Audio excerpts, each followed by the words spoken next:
30 times.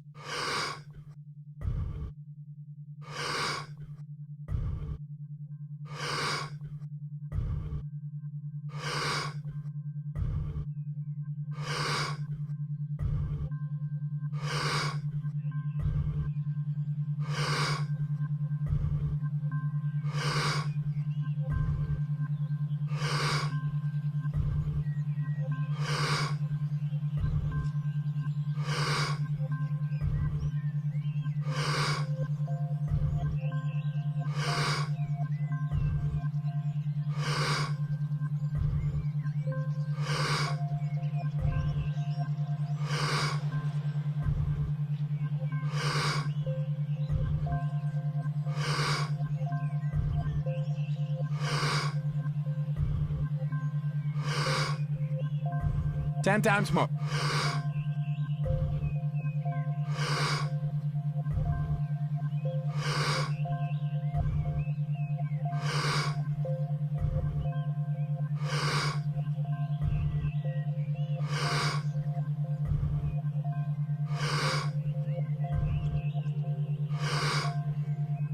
Two times more. Letting go and stop. So clinical hypnosis involves going into a state of deeper relaxation so that our analysis of space and time, meaning the way that the brain is perceiving events, is slightly dismantled so that it's a little bit dreamlike. And then the hypnotist, and this could be by listening to a script or listening to a hypnotherapist, starts to narrow our context, take our thoughts, if you will, down a particular path. And that path could be one of stress reduction or smoking cessation. Hypnosis incidentally is very good for treatment of smoking cessation, or for feelings of well-being or confronting traumas. So what it is it's really opening up the window for neural plasticity, which is, of course, the brain's ability to change in response to experience. To trigger neuroplasticity, you have to have focus, especially as an adult. You need acetylcholine released, but high levels of attention, acetylcholine and norepinephrine together. Norepinephrine to create that sense of urgency, and acetylcholine to bring that spotlight of focus in really, really tight. That triggers plasticity. But it marks certain synapses in the brain for change. But the actual changes in the synapses, the rewiring, okay, that happens during states of sleep and deep rest. So this is why when you're trying to learn a motor skill, you go and your tennis serve, it's not happening. You take a break, you come back, and you nail it. You're like, wait, what happened? Well, you needed time to set those circuits in motion and allow them to do their rewiring, the sort of adaptation. Hypnosis seems to capture both the high attentional state and the deep relaxation at the same time. It's this very unusual state of mind where you're neither asleep nor awake and in tight focus or narrow focus. And it's very clear that it leads to these rapid changes in behavior because you're rewiring the brain. And the reason you're able to rewire the brain so quickly is because you're getting the trigger event, the focus, and you're also getting the relaxation event simultaneously. And so it's much faster than separating out the learning trigger from the actual rewiring of the brain. My lab has a deep interest, and David Spiegel's lab has a deep interest now in using respiration or breathing to shift our state to either heightened states of focus and alertness to open up neural plasticity.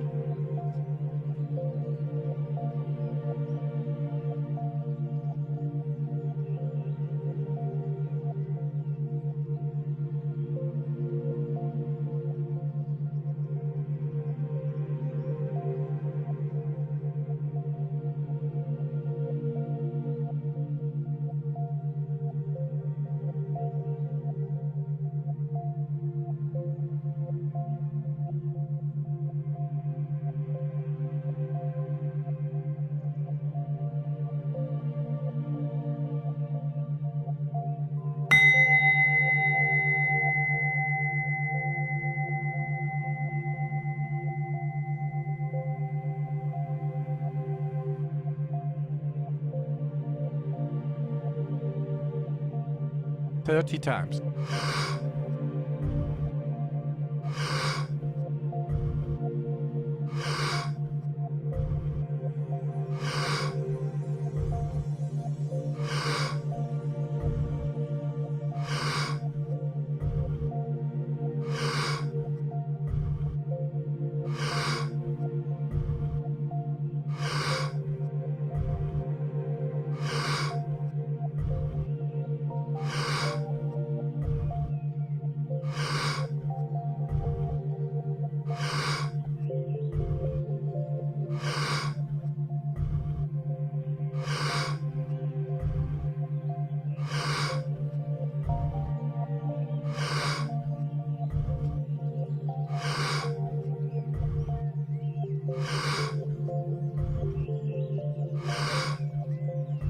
10 times more.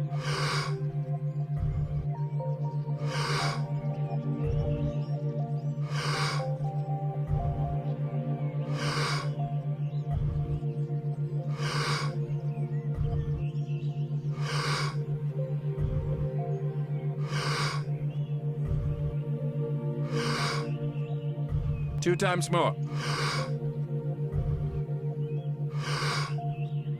Letting go and stop. Yeah, so I'm really glad you mentioned the diaphragm. Diaphragm, of course, being this muscle inside of all of us, at least all mammals, that works all the time to move our lungs, because all the cells in our body need oxygen. Of course, we got to get rid of carbon dioxide. It does that, but it's done reflexively, but we can also take voluntary control over it. I want to just mention about the diaphragm, why it's so important for what we're these state changes, is that a lot of people talk about the vagus nerve and all this stuff. The vagus and these connections between the brain and this vagus nerve or the gut, it's what gets activated when you're really full and you eat a big meal and you feel relaxed. Those are great, but it's very slow. The diaphragm is skeletal muscle, just like your bicep, just like your tricep, just like your quadricep. It is the only internal organ, except maybe a couple muscles in your throat, that are actually skeletal muscle, meaning it was designed to be voluntarily moved. And the diaphragm isn't just designed to move your lungs, it also sends a signal through the so-called phrenic nerve back to the brain to inform your brain about the status of your body. So when you breathe fast deliberately, the reason you feel kind of an elevated sense of alertness is because, yeah, there are chemicals secreted, but mostly because the phrenic nerve is firing off. It's telling you, hey, the body's moving. We're really running now, even though you're stationary in a chair if you're doing breathing. Or if you're breathing very slowly and rhythmically, right? Box type breathing or, slow breathing. Your diaphragm is telling your brain, hey, we're calm, we're good. And you calm down very quickly on the order of seconds. And so once you start tapping into this, you start realizing, okay, movement of the body was designed to inform the brain of where to be, not just the brain telling the body. And how does the body communicate with the brain? Through the phrenic nerve from the diaphragm. So my lab is really pursuing two questions, and this is still being worked out. So I just want to highlight that it's still in progress. But certain patterns of breathing will calm you very much like entering a hypnotic state. And so you have a subset of neurons in your brainstem that are responsible for sighing. You have a subset of neurons in your brainstem responsible for coughing, subset of neurons responsible for laughter, and a subset of neurons in your brainstem for sighing. This was a paper published in Nature. This is a real thing. These neurons are every so often, and your dog does this too, you inhale twice and then you exhale long.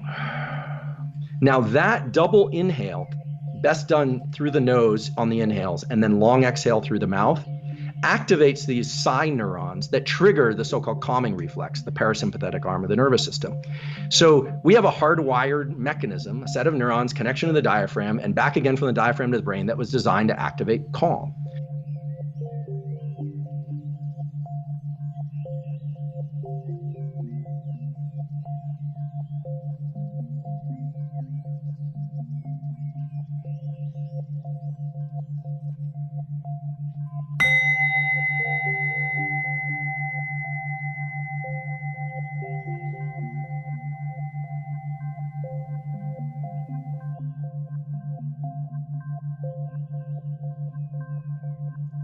Thirty times.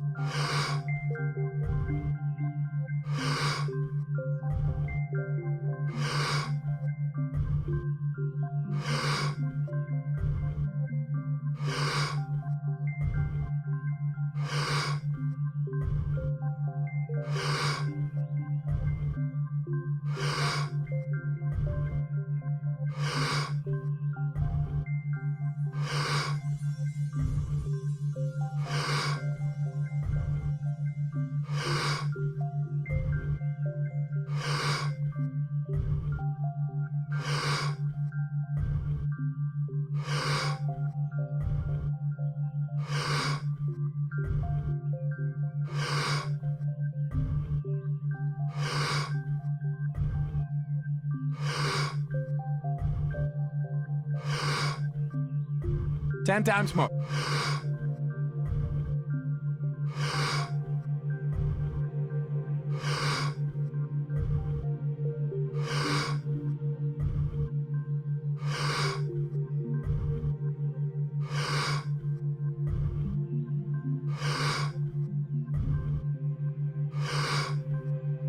2 times more.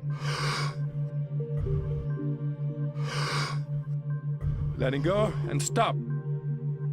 And when people ask me, how should I breathe to calm myself down? I always say double inhale through the nose followed by exhales. 2 or 3 of those will reset your autonomic nervous system faster than any other mechanism we're aware of, because it's really capitalizing on a set of neural circuits. Now, once you're calm, you say, well, how do I get into plasticity states? There you want to go the other direction.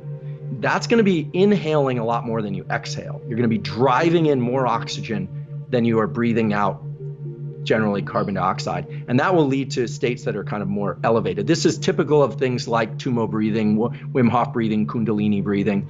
And when people enter those states, their whole world changes because it shuts off the frontal cortex. It really, this is why sometimes people pass out or they feel like they want to get up and move. You know, you get some odd behavior when you're doing this kind of thing.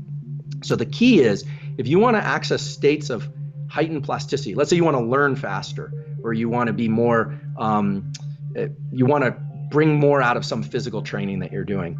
The key is to apply those principles. First, you need to focus. You need to bring yourself to that heightened state of alertness. You can breathe to do that. So this would be super oxygenated breathing. Then you want to drop into a state of calm. And you do that by a couple, maybe 2 or 3 rounds of inhale, inhale, exhale, inhale, inhale, exhale. And then now your brain is in a state, we believe, this is still again being worked out in labs like mine and David's, that then you're in a state for heightened learning, because you're in a state where neurochemicals like acetylcholine are going to be at levels that are higher than they typically would be. Things like noradrenaline, slightly higher than they typically would be, but not in a discombobulated way, in a very regulated way. And the cool thing is you're regulating them. So you could argue, earlier we were talking about subjective emotions and thoughts and all these things, but one thing that's absolutely concrete is breathing. I always think of physical exercise, movement, writing, whatever, singing, dancing, talking. Those are physical actions in the universe.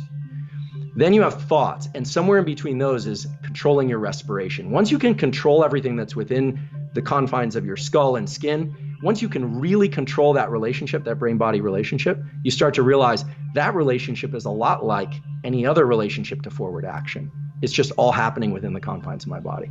So it's heightened states of focus followed by states of relaxation that are going to prime your nervous system for learning and plasticity, just like hypnosis.